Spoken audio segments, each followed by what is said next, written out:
Muy buenas tardes, profesor. Mi exposición trata sobre la vía de las pentosas fosfato y el ciclo de Krebs. Estas son dos rutas metabólicas fundamentales para el funcionamiento de las células. Aunque ambas participan en el metabolismo de carbohidratos, cada una cumple funciones diferentes. La vía de las pentosas fosfato se especializa en producir NADPH, que es indispensable para las reacciones de síntesis y para proteger a la célula frente al estrés oxidativo. Además produce ribosa 5-fosfato que se utiliza para formar nucleótidos y ácidos nucleicos como el ADN y el ARN.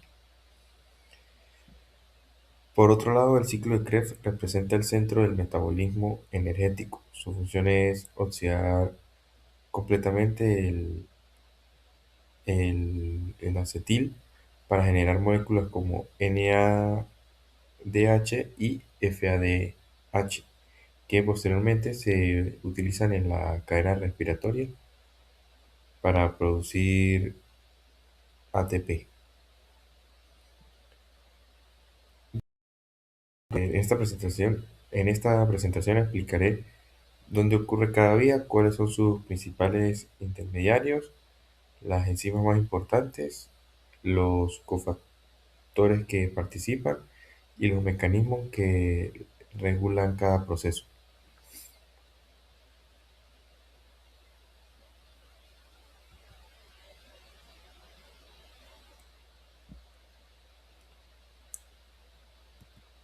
Objetivos. El objetivo de esta exposición es comprender el funcionamiento de ambas rutas metabólicas y reconocer su importancia dentro del metabolismo celular. Primero voy a explicar las pentosas de fosfato, indicando las dos fases que la conforman y los productos que generan. Después describiré el ciclo de Krebs paso a paso, identificando los principales intermediarios y las enzimas que participan en cada reacción. Y finalmente explico los cofactores y los mecanismos de regulación que permiten controlar la velocidad de estas rutas metabólicas.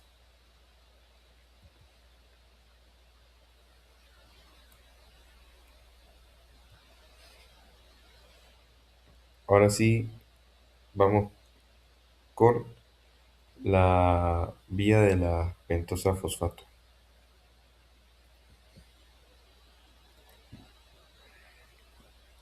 La vía de las pentosas fosfato, también llama derivación de la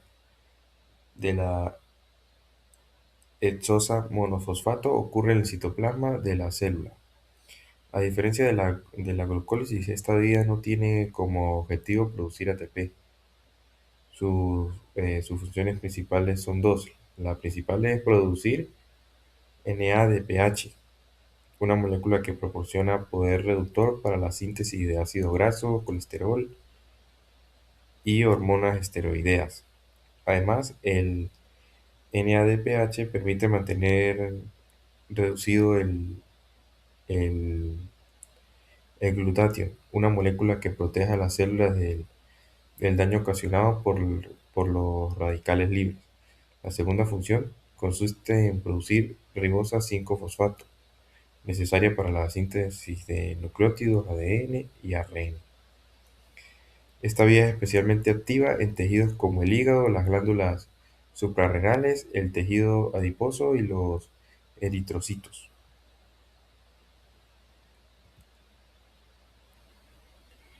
Vamos con la fase oxidativa.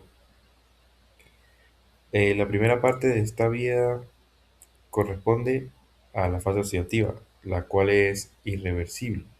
Todo comienza cuando la glucosa fosfato es transformada en, fos-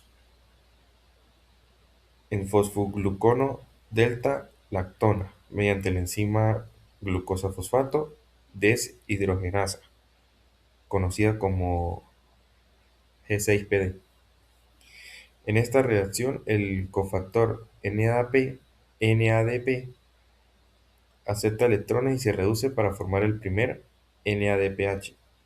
Posteriormente, la enzima lactonasa convierte la lactona en fosfogluconato mediante la incorporación de una molécula de agua.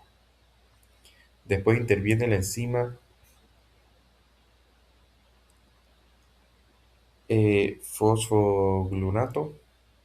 gluconato, perdón, deshidrogenasa, que convierte el fosfogluconato en ribulosa fosfato.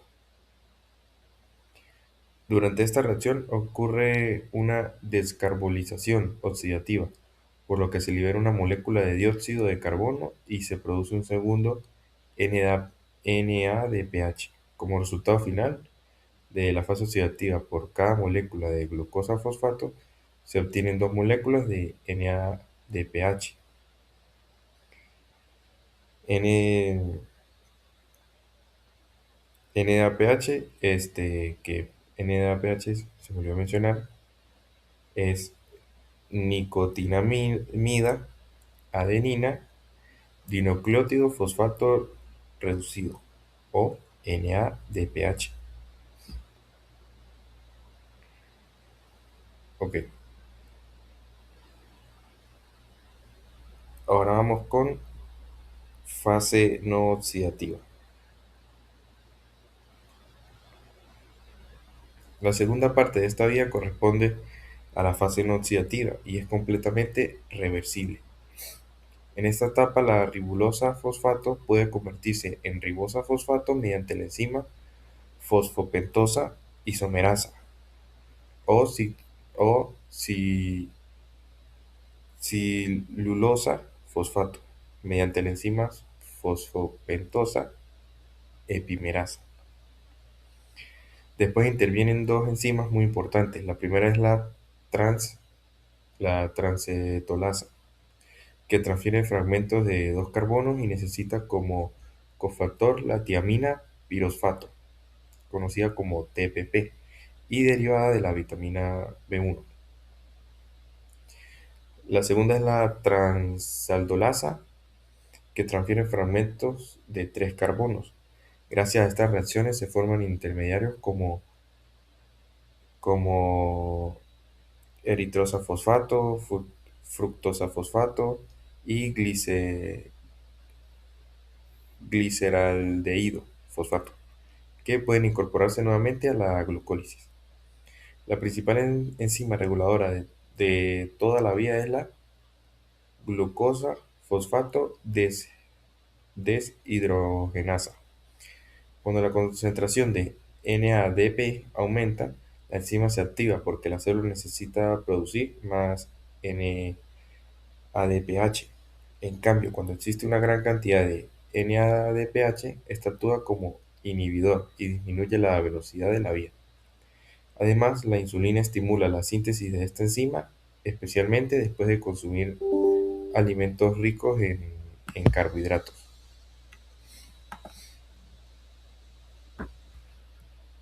Vamos con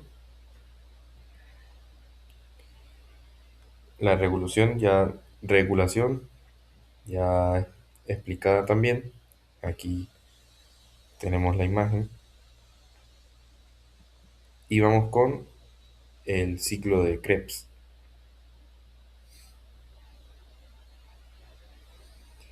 El ciclo de Krebs, también conocido como el ciclo de ácido cítrico o ciclo de los ácidos tricarboxílicos. Esta ruta ocurre en la matriz mitocondrial y representa la vía central del metabolismo energético.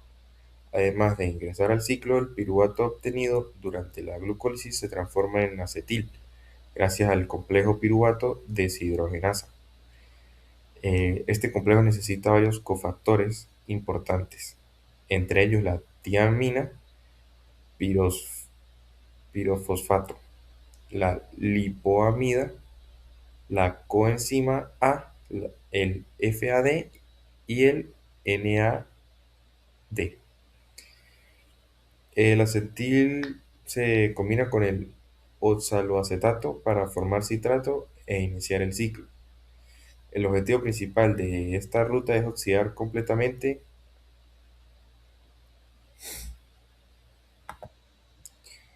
Ok, este, el objetivo principal de esta ruta es oxidar completamente el acetilcoenzima A hasta dióxido de carbono y producir NADH, FADH y GTP, moléculas que posteriormente permiten la producción de ATP en la cadena respiratoria. Ahora vamos con la primera parte del ciclo de Krebs. Este ciclo comienza cuando una molécula de acetilcoenzima A, que contiene dos átomos de carbono, se une con una molécula de oxaloacetato, que contiene cuatro carbonos. Esta reacción es catalizada por la enzima citrato sintasa y da lugar a la formación de citrato, una molécula de 6 carbonos. Esta es una reacción muy importante porque marca el inicio del ciclo. Y pues, a continuación el citrato se convierte en isocitrato gracias a la enzima aconitasa. En este paso ocurre primero una deshidratación y luego una hidratación, lo que reorganiza las moléculas y cambiar su número de carbonos. La aconitasa necesita un centro hierro-azufre para funcionar correctamente. Después, el isocitrato es oxidado por la isocitrato deshidrogenasa, formando acetoglutarato, una molécula de 5 carbonos. Durante esta reacción se libera la primera molécula de dióxido de carbono y se produce la primera molécula de NADH del ciclo. Finalmente, el acetoglutarato es transformado en subnicilcoenzima A por complejo acetoglutarato deshidrogenasa. En esta reacción se libera un segundo dióxido de carbono y se transforma otro NADH. Este complejo utiliza varios cofactores TPP, lipoamida, coenzima A, FAD y NAD, similares a los del complejo piruvato deshidrogenasa.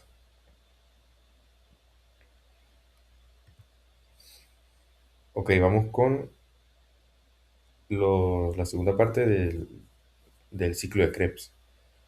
En la segunda mitad del ciclo ocurren 4 reacciones adicionales que permiten regenerar el oxaloacetato y completar el proceso.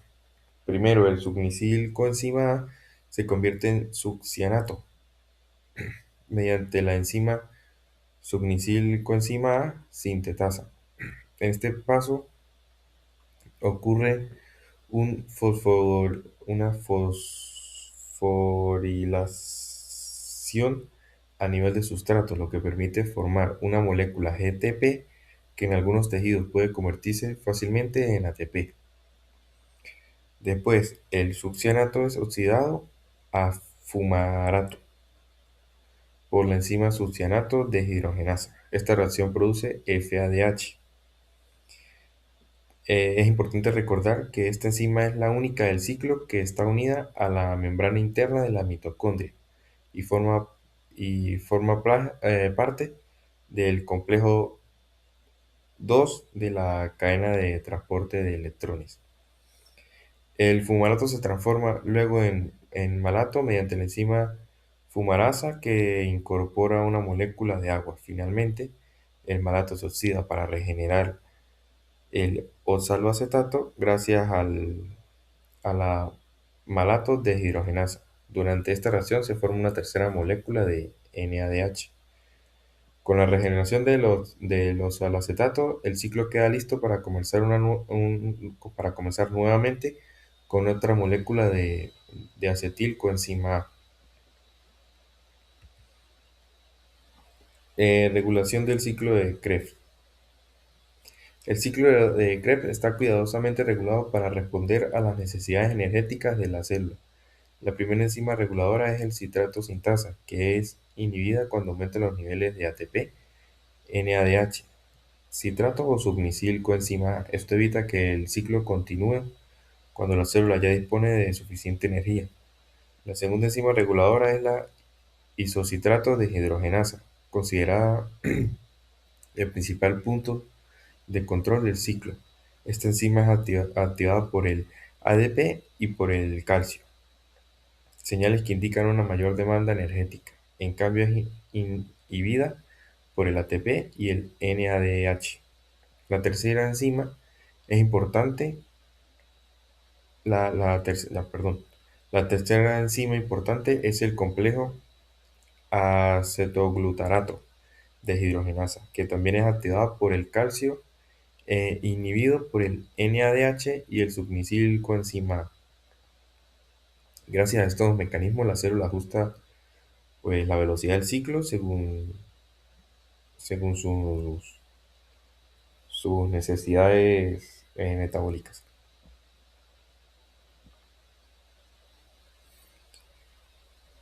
Comparación entre ambas vías. Aunque ambas rutas forman parte del metabolismo de los carbohidratos, cumplen funciones diferentes. La vía de las pentosas fosfato ocurren en el citosol y su objetivo principal es producir NADPH y ribosa 5-fosfato. El NADPH se utiliza principalmente en procesos de síntesis y en la protección contra el estrés oxidativo.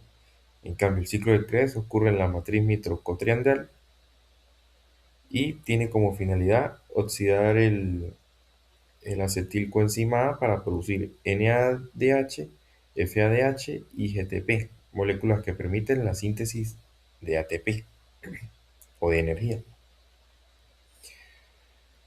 Eh, pues, como por decir otras palabras, la vía de las pentosas fosfato proporciona poder reductor y precursores biosintéticos, mientras que el ciclo de Krebs es la principal fuente de poder reductor para la producción de energía. Muchas gracias.